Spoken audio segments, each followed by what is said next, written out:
Assalamualaikum warahmatullahi wabarakatuh. Nama saya Raja Nurdesilawati dari kelas 11 IPA 2. Di sini saya akan menceritakan sebuah cerita pendek yang berjudul Gempa Bumi.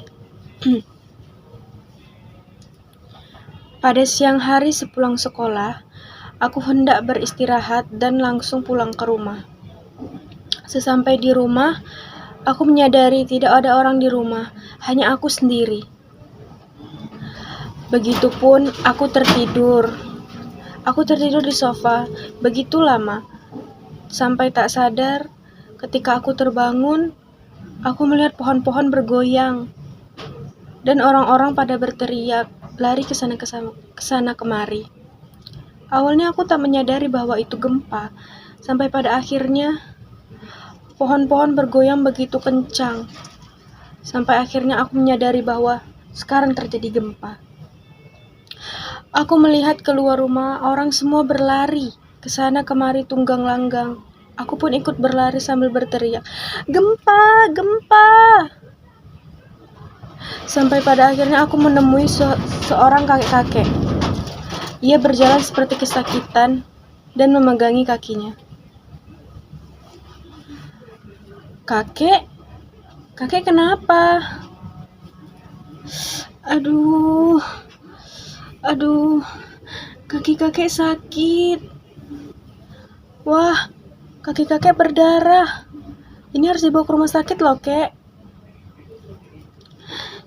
Tidak usah, nak. Ini hanya luka kecil. Kakek tidak apa-apa, ucap kakek itu sambil memegangi kakinya yang berdarah. Ternyata, kaki kakek itu terkena ambrukan tembok yang ambruk pada saat gempa tadi. Tapi kek, ini bisa infeksi loh kalau nggak dibawa ke dokter. Ya sudah, nak. Kamu antarkan saja saya ke rumah saya. Tidak usah ke dokter ya. Baiklah, kek. Saya akan membantu kakek. Saya akan mengantarkan kakek ke rumah. Kami berdua pun jalan berdua menuju ke rumah kakek itu.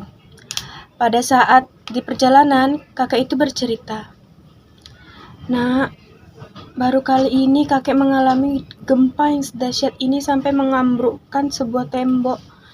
Biasanya hanya gempa-gempa kecil, dan itu pun tidak sampai merubuhkan tembok." "Ah, yang bener, kek. Emangnya pada zaman dulu nggak ada gempa?" "Ada, nak. Tapi gempanya tidak sedahsyat ini.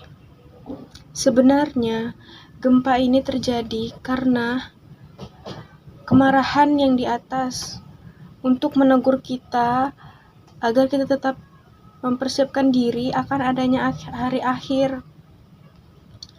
Begitu ya, kek. Jadi, sekarang kita harus mempersiapkan diri untuk menghadapi hari akhir. Benar, nak. Kita harus senantiasa mempersiapkan diri kita agar kita siap akan datangnya hari akhir. Tak lama kemudian, kakak itu menunjuk rumahnya. "Nak, itu rumah kakek. Kamu sampai sini aja nganterin kakek." "Yang bener, kek. Gak usah sampai ke rumah." "Gak usah, nak. Sampai sini aja. Terima kasih sudah membantu kakek." Dengan senang hati, kek. Setelah itu, aku pun pulang ke rumah dan kembali merenungi. Aku sudah sadar terlalu banyak berbuat dosa. Mulai saat itu, aku memutuskan untuk rajin beribadah agar semua ibadahku bisa membantu aku pada hari akhir. Sekian dari saya. Wassalamualaikum warahmatullahi wabarakatuh.